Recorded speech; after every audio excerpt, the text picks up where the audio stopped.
Eu tratarei o tópico da natureza da ação, e essa discussão não é apenas uma discussão intelectual, filosófica, acadêmica. Não é um assunto filosófico de poltrona, mas é um assunto de valor prático em nossas vidas, tá? Então, embora seja muito sutil, não seja um assunto fácil, é simples, mas é sutil. Essa é a dificuldade que as pessoas têm com o Vedanta. O Vedanta, ele é relativamente simples, né? Mas devido à sua natureza extremamente sutil, porque está abordando algo que é o mais sutil do sutil, que é Satya, né? Que é o espírito, que é a luz da consciência, né? Porque ele integra Satya nas suas análises, ele se torna incompreensível para as mentes mais densas, né? Então é simples, mas não é fácil, porque é muito sutil e requer uma mente sutilizada, né?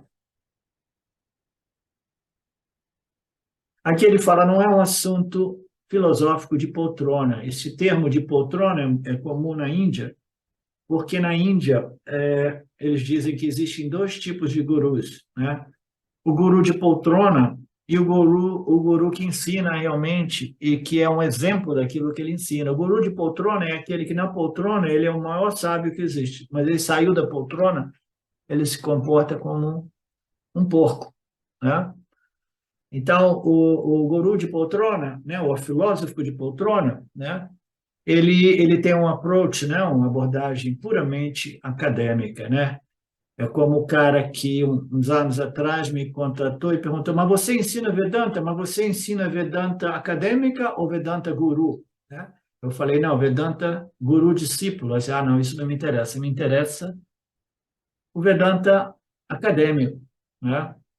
E nós temos pessoas no Vedanta Brasil que claramente estão interessadas no Vedanta acadêmico. Só que, né, eles vieram para o guru e realmente, né, não endossa esta atitude, muito embora eu não impeça as pessoas de participarem, sabendo que elas estão interessadas em conhecimento acadêmico, entendeu? Porque ninguém sabe, né? Um conhecimento acadêmico pode despertar o indivíduo para o autoconhecimento. Professor, Sim, quem é que está bom dia. falando? É o Felipe. Oi, Felipe. Felipe Fagundes? Isso, Diga, querido. era aquele Galaxy 6 lá, eu estava o nome errado. Eu queria fazer uma questão, só tirar uma dúvida a respeito quando o senhor disse, né, que realmente não fazemos nada nem quanto Atman, nem quanto Jiva. Está se referindo àquele capítulo 3, versículo 7, que quem faz são a própria natureza, os gunas, que não há um fazedor?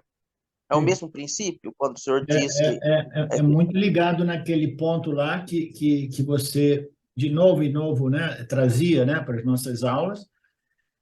Quem é que faz? Não é que as três energias sozinhas sejam responsáveis pelas ações. Eu prefiro colocar o sistema Ishvara Jiva Jagata, entendeu? Mas, às vezes, nós precisamos representar esse sistema através, né, através do princípio mais essencial, que são as três energias, que são os blocos de construção de Mitya, né? Então, é o mesmo princípio, né? É o sistema que nos compele em ação. Você vê, os outros seres vivos, as outras criaturas vivas, elas agem o tempo todo. Eu moro aqui numa pequena chácara, eu fico observando os seres vivos, eles não param. Eles estão sempre agindo, né? Então, eles agem de acordo com o quê? Com a natureza deles, né? Então, os é insetos... Hã? perfeito, professor, eu entendi. Eu queria saber se era o A mesmo princípio. natureza aparente deles, né? Então, um inseto tem uma natureza de inseto, a formiga tem uma natureza de formiga, né? Uma cobra tem natureza de cobra, né? Um pássaro tem natureza de pássaro. São as naturezas aparentes desses seres, dessas almas aparentes encarnadas, né? Então, nós, seres humanos, nós temos uma natureza humana, entendeu? que não nos permite voar como um pássaro, não nos permite entrar na terra como os insetos ou as formigas, né? E sobreviver lá embaixo. Tá? Então, cada ser tem a sua natureza aparente, sua natureza, né, mítia. Né? Então, o que ocorre com o ser humano é que o ser humano, ao ser humano, nos foi dado, foi concedido, uma inteligência que nos permite de escolher, né, as nossas ações. Né? Então, essa capacidade de escolha de ações é a única, realmente, ação intelectual, mental intelectual que nós temos. Eu estou voltando para esse ponto para você compreender, todos compreenderem sempre melhor. Nós temos a capacidade de escolha a respeito do tipo de ação, mas as ações são inevitáveis, ok? Ishwara nos fez seres humanos e nós agiremos como seres humanos. Eu jamais consigo agir como um cachorro, ou como um leão, ou como uma onça, entendeu? Eu vou sempre agir como um pássaro que voa.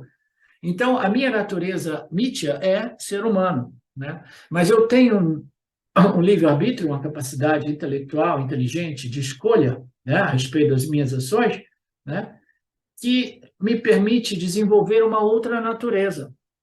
Essa outra natureza é uma natureza subjetiva, que é a natureza, né, do meu complexo corpo-mente, né? O que eu sou como um aparato corpo-mente, né? O que eu sou como a minha natureza Jiva Atma, o meu programa humano. Então, eu tenho um programa de ser um ser humano e depois um outro programa que é uma função das minhas escolhas do dia a dia. Nós somos o que é o produto, né, das nossas escolhas, das nossas ações, né? Nós estamos interagindo com os nossos meios ambientes e as nossas escolhas vão determinando o nosso caráter, a nossa personalidade. Então, nós temos a nossa natureza primária, secundária, né? Secundária como imítia, como um ser humano e não um crocodilo, né? E depois nós temos a nossa natureza, né, subjetiva, que é o nosso programa, o nosso condicionamento. E esse condicionamento é determinado pelo exercício de nossas escolhas, através da interação com o campo, ok? Então, eu estou falando isso porque, no final das contas, nós não fazemos nada, o sistema nos compele a agir, mas nós temos uma escolha, né? O que a gente tem como possibilidade de fazer, que é diferente dos outros seres que nós conhecemos no planeta, é de escolher o tipo de ação. Então, eu vou escolher as ações que me elevam e me preparam, né, para este conhecimento espiritual, até que ele seja claro, firme e sempre à minha disposição. E isso tem um valor prático monstruoso, porque eu quero obter esse conhecimento que requer essa preparação, porque eu quero me libertar do sofrimento. O sofrimento é o apego, a identidade do fazedor e o experimentador das ações. Você será liberado de todos os tipos de problemáticas ou dores ou sofrimento psicológico humano. As tristezas causadas por ansiedade, tensão, aflição, preocupação, ciúme, apego, dependência, tanto porque quando dizem na última bola, sendo temporária, aí na última bola um time por cima, mas o outro por baixo. Então, ele está fazendo uma relação, ele está fazendo uma analogia aqui, vamos passar isso não para o crítico, mas para o futebol, né? Você está lá, você está vencendo um jogo de futebol, aí no último minuto o outro time faz dois ataques e vira o jogo, né? Aí você desaba de frustração, né? Eu não É tenho perfeito, obrigado. Como alguém gentilmente ou inteligentemente disse, você quer ser um termômetro ou um termostato? Essa é uma analogia bacana, né? Você quer ser um termômetro ou um termostato? Qual é a diferença? O termômetro é sempre, né, marcando a temperatura, ele fica subindo e descendo, subindo e descendo. O que que significa? Aí eu sou um termômetro.